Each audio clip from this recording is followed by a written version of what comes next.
السلام علیکم ورحمۃ اللہ وبرکاتہ۔ بسم اللہ الرحمن الرحیم۔ ناظرین، آج کل ہر کوئی پریشان نظر آتا ہے، کہتا ہے کہ میرے اوپر دشمن کا حملہ ہے اور میں دشمن سے کیسے بچوں۔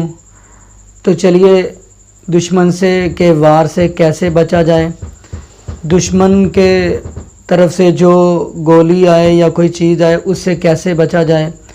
تو چلیے ہم نبی پاک صلی اللہ علیہ وسلم کے فرمان کی طرف چلتے ہیں۔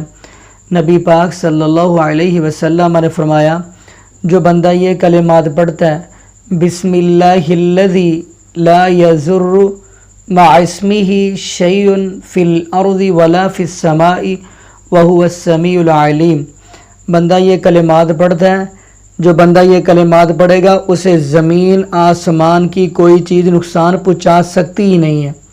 بسم اللہ الذی لا یضر، شروع اللہ کے بابرکت نام کے ساتھ، لا یضر مع اسمہ شیء فی الارض ولا فی السماء وہو السمیع العلیم، نہیں نقصان پہنچا سکتی کوئی زمین کی چیز اور نہ آسمان کی، وہو السمیع العلیم، وہ اللہ سننے والا اور جاننے والا ہے۔ ناظرین، یہ اتنا بڑا طاقتور وظیفہ ہے، جو بندہ یہ پڑھے گا تو انشاءاللہ کوئی چیز اسے نقصان نہیں پہنچا سکتی۔ چلیے ہم حضرت انس رضی اللہ عنہ کی طرف بڑھتے ہیں۔ حضرت انس رضی اللہ عنہ کو حجاج بن یوسف گرفتار کر کے لے کے آیا۔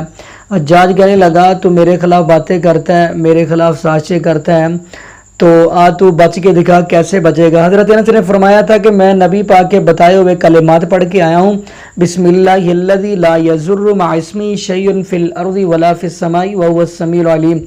حضرت انس فرماتے ہیں یہ کلمات میں پڑھ کے آیا ہوں کیونکہ نبی پاک نے فرمایا جو بندہ یہ کلمات پڑھتا ہے اس کو زمین آسمان کی کوئی چیز نقصان نہیں پہنچا سکتی۔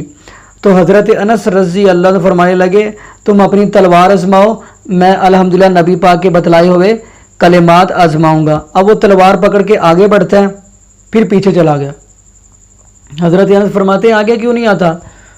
تو آگے سے وہ کہ کہتے آ رہا، تو اسدین عظیمتین، میں آگے کیسے بڑھوں؟ میں دیکھتا ہوں آپ کے دونوں کندھوں پہ بڑے بڑے شیر بیٹھے ہوئے ہیں، جیسے ہی میں آپ کی طرف بڑھتا ہوں وہ شیر مجھے کھانے کو پڑتے ہیں۔ یعنی کہ اس سے یہ پتہ چلتا ہے جو بندہ یہ کلمات پڑھے اسے کوئی بھی زمین آسمان کی چیز نقصان پہنچا نہیں سکتی، کوئی دشمن بھی اسے کوئی نقصان نہیں پہنچا سکتا۔ جزاکم اللہ خیرا، احسن الجزاء۔ السلام علیکم ورحمۃ اللہ وبرکاتہ۔